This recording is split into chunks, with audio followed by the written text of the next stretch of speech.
Kansas Territory, 1871, the sky was the color of a dying coal when Boone Whitlow spotted the thin trail of smoke curling from the side of the abandoned homestead.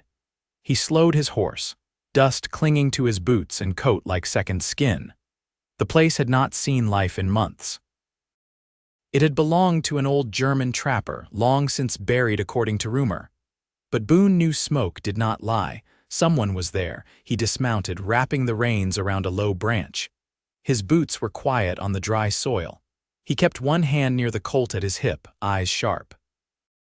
He moved past the splintered barn, past the empty chicken coop, and stopped cold at the smokehouse behind the cabin. The door hung just so, ajar, as if someone had slipped inside in a hurry. Boone stepped close. "I saw the smoke," he said gently. "I ain't here to hurt you." There was no answer. Just the faintest rustle inside. He reached for the door and eased it open. She was there. A woman, crouched low in the dim, clinging to a bundled baby wrapped in a patched wool coat. Her auburn hair was tangled, face streaked with dirt and tears, but her eyes, those green eyes, met his with a strength that hit him straight in the chest. "Do not come any closer," she said, voice trembling but firm. "I will not," Boone said, holding his hands up. "Just saw the smoke. Wanted to make sure no one was hurt. I do not need your help." Boone looked at the baby in her arms. The child was no more than a few months old, cheeks flushed from the cold. "You sure about that?" She looked down at her baby, then back up, jaw tight. "Who are you?" "Boone Whitlow. I work cattle up near Deer Creek with my brother. Was riding fence when I saw the smoke." He paused. "What is your name?" She hesitated. "Delaney Abbott." Boone nodded slowly. "You got family nearby?" "Delaney," she shook her head once, sharp. "They are all gone." Boone's voice stayed low. "You running from someone?" Tears filled her eyes, but she blinked them back quick. "I am not running, I am hiding. There is a difference." Boone looked at her baby again. "What is the child's name?" "Kellen." She wrapped her arms tighter around the baby. "He is mine.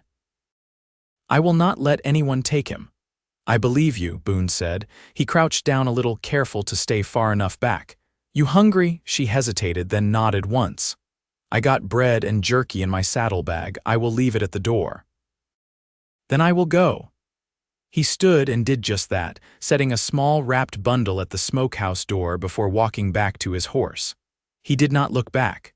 Not until he was in the saddle and had turned north toward his camp. Behind him, the door opened just a little more. Boone came back the next morning. He brought more food, a wool blanket, a tin of dried apples. He did not press her with questions, just left the supplies at the door and waited a few paces off in the clearing. Delaney opened the door more this time. She looked thinner than she ought to be, but her posture was straighter. Kellen was quiet against her chest. "You are not with them," she finally said. "No, ma'am," Boone replied. "I do not even know who them is." She stepped out into the light, slow. Her hands were shaking. "A man named Royce Harrow. He is the father, not by choice." Boone's stomach turned. "You fought him off." "I escaped," she said. "His brother found out. They want the baby, say he is blood, say they will take him once I am gone." Boone's jaw clenched. "Not while I am around." Delaney stared at him for a long time. "Why would you help me?" "Because you should not have to hide in a smokehouse with your baby," he said, voice thick. "You ain't gotta hide no more." Her eyes filled again, but she did not cry. She just nodded, small. By the third day, Boone had brought her to his camp in the trees.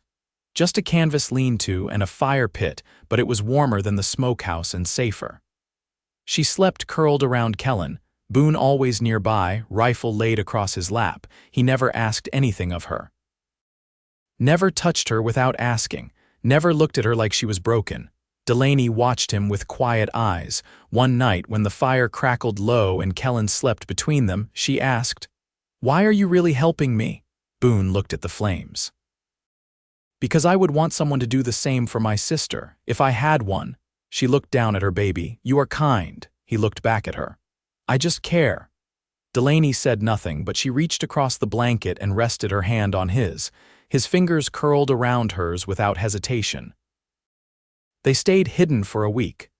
Boone taught her how to shoot, how to track prints in the snow. He never treated her like she was weak, only like she mattered. Delaney found herself watching him when he fed the fire or cleaned his rifle or made Kellen laugh with a silly face. Something soft had taken root in her chest, scared her but warmed her too. One morning she handed Kellen to Boone without hesitation. Boone cradled the baby like he was made of glass, but his smile was wide, honest. "You sure you never had children?" she asked. Boone chuckled. "No, ma'am." "But I would not mind it." Delaney looked away, cheeks flushed. Boone glanced at her. "Delaney." "Yes, if this was a different world and you were not hiding. What would you want?" She looked at him, really looked. "I would want to be somewhere quiet, with someone who sees me. Who does not treat me like I am ruined."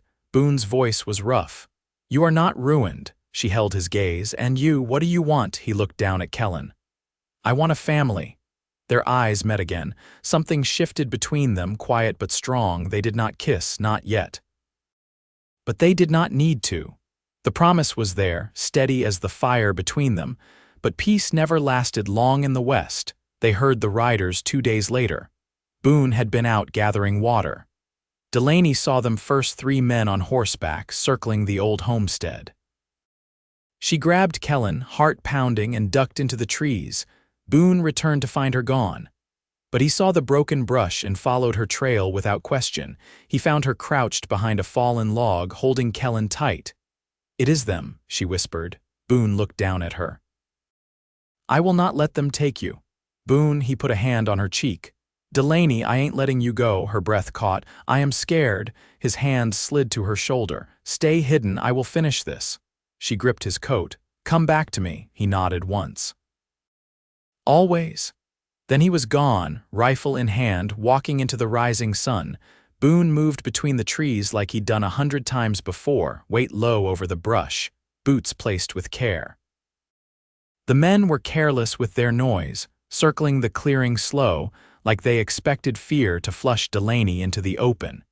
He saw their horses, first 3 in all, restless and tethered too close to the sodden barn. Then the men, one leaning against a fence post, another pacing, the third knocking ash off a cheroot with the back of his knife. Boone watched them from the shade of a cottonwood. The pacing one had a scar tracing down his cheek, rough and red like it hadn't healed clean. The man with the cheroot had the bearing of someone used to being obeyed. "Harrow," Boone murmured to himself. There was no advantage in waiting. Boone stepped out, rifle loose in his hands, and said loud enough to carry, "You've come far enough." The 3 turned as one. The cheroot dropped into the dirt. Scar cheek sneered. "Look at this," he said. "Cowpoke thinks he's got teeth." Boone didn't answer. He stood steady, rifle angled down but ready. Harrow stepped forward. His boots were polished, too fine for Kansas soil. "You been keeping something that don't belong to you." "She ain't yours," Boone said. "And neither is the child." "Boy's got my brother's blood," Harrow said, voice clipped. "That makes him family." Boone's gaze didn't shift. "Your brother forced that on her." "That don't make it kin." Harrow's jaw worked. "I'll say this one time, bring her out, give me the boy, and we'll leave you breathing." Boone didn't move. "You've made your mistake coming here." Scar cheek drew his revolver quick. Boone's shot cracked through the trees before the man could raise it. He dropped like a sack of oats. The other 2 lunged. Boone ducked behind the trunk as a bullet tore bark inches from his head. He counted the heartbeats, then leaned out and fired again. The second man staggered, hit in the thigh, and crawled behind the trough. Harrow had vanished. Boone scanned the clearing, then turned toward the trees. Harrow wasn't aiming for a fight. He was aiming for her. He ran. Delaney clutched Kellen against her chest, every muscle burning from holding still. The baby had stirred once but settled again, thumb in his mouth, eyes wide and watching. She heard the sound of boots before she saw the man.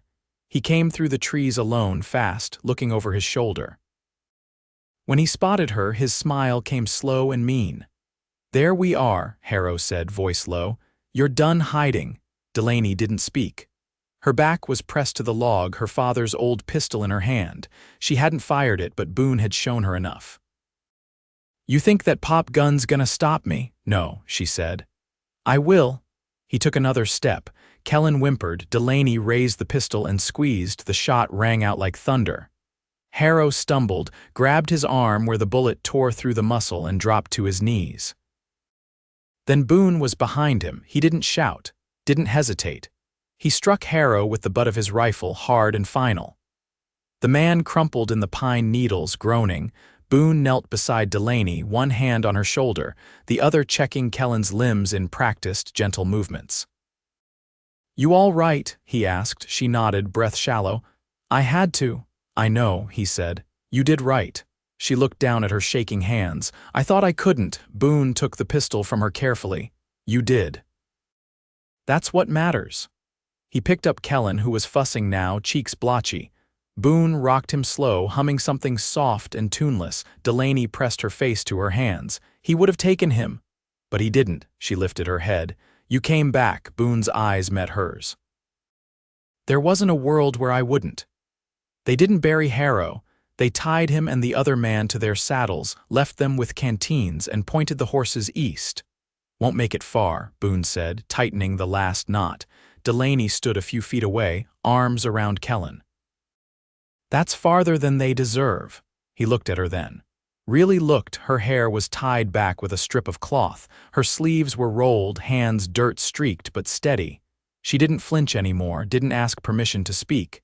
"You're not the same woman I found," he said. She looked down at Kellen. "I had to change." Boone stepped closer. "You didn't have to do it alone." "I didn't," she said, voice soft. He stopped in front of her. "I don't want to ride off and leave you in some cabin, not when there's a place for both of you with me." Delaney studied his face. "You mean that?" "I've meant it since the first night you trusted me enough to sleep." Kellen reached out between them, tiny fingers catching Boone's coat. Delaney smiled, slow and certain. "Then let's go where we're wanted." Boone took her hand, laced their fingers tight.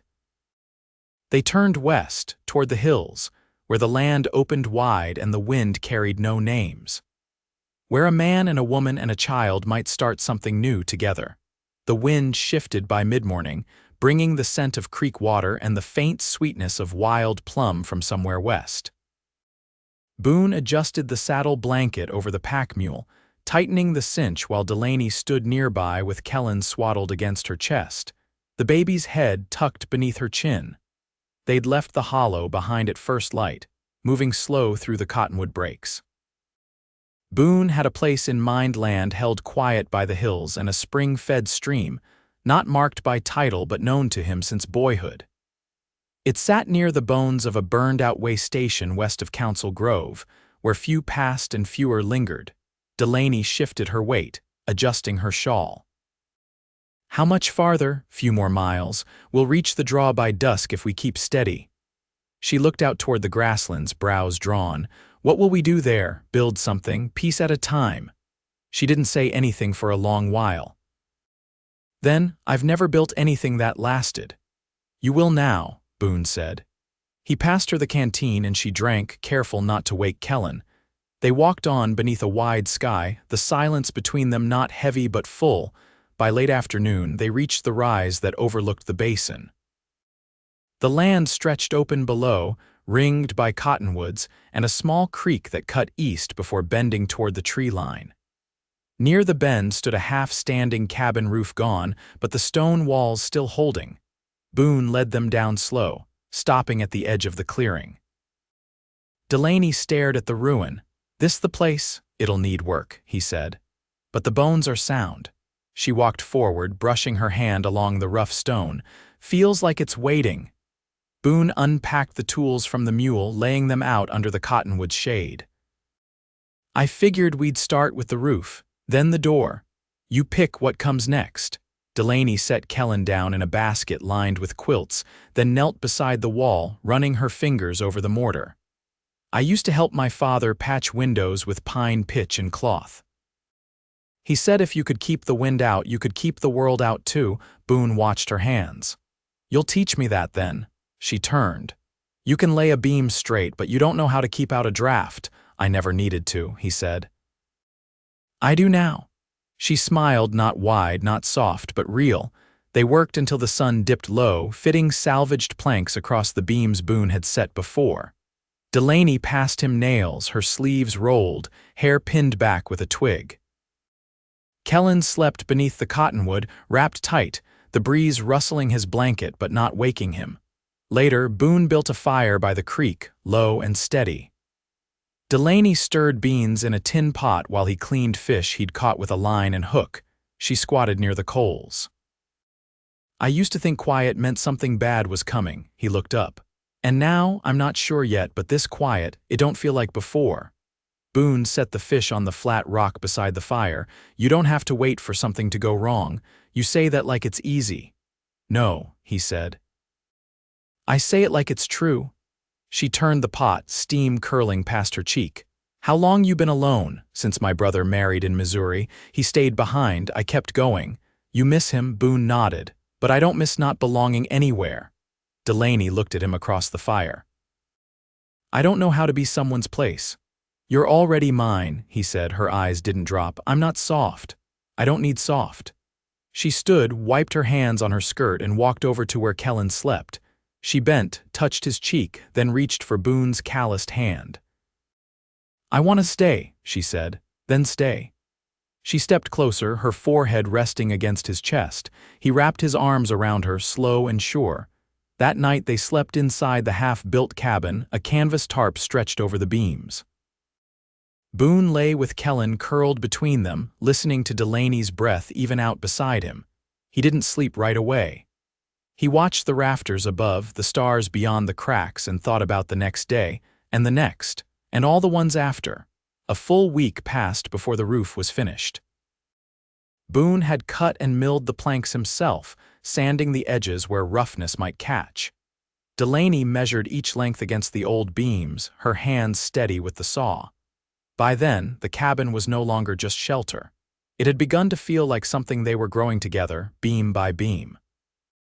One morning, while the frost still clung to the shaded grass, Delaney came out holding a piece of paper folded into fourths.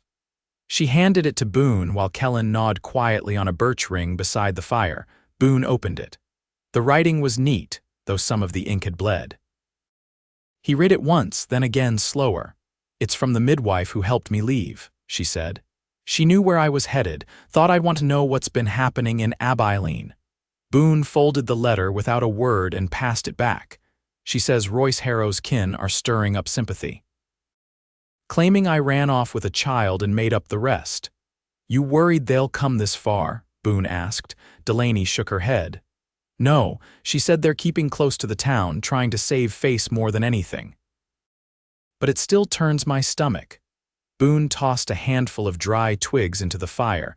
"You did what you had to. They can lie all they want, but they don't have you." Delaney brushed a thumb along Kellen's cheek. "I don't regret leaving. I only regret waiting so long." Boone looked at her. "You ain't the same woman who waited." She didn't reply, but her gaze lingered on him longer than usual before she stood and went to fetch water from the creek. That afternoon, Boone found her sitting on the stoop with Kellen asleep in her lap, her skirt damp from where she'd washed it by hand and laid it across the rocks to dry. She was humming something quiet, a tune he didn't recognize. He sat beside her, resting his elbows on his knees. "You ever think about teaching again?" he asked. Delaney looked over. "How'd you know I used to? You correct me every time I use 'ain't' too many times in a row," he said with a faint grin. "Figured that came from somewhere. I taught reading and figures in a one-room schoolhouse outside Emporia. Didn't last long. They didn't like that I wasn't married. You want to start again out here?" She glanced toward the trees where the path bent toward the old wagon road. "There's no schoolhouse out here." Boone leaned back on his palms. "Doesn't mean there won't be one someday." Delaney looked down at her son. "He'll need to learn to read."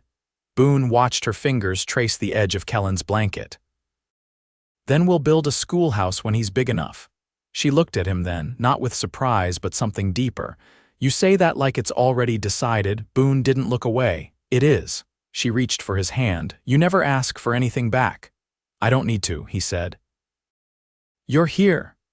That evening they cooked cornmeal biscuits in a cast-iron pan and ate them with boiled greens Boone had foraged from the creek bed. After supper, with the wind rising and the sun low, Delaney took a slow walk around the edge of the clearing.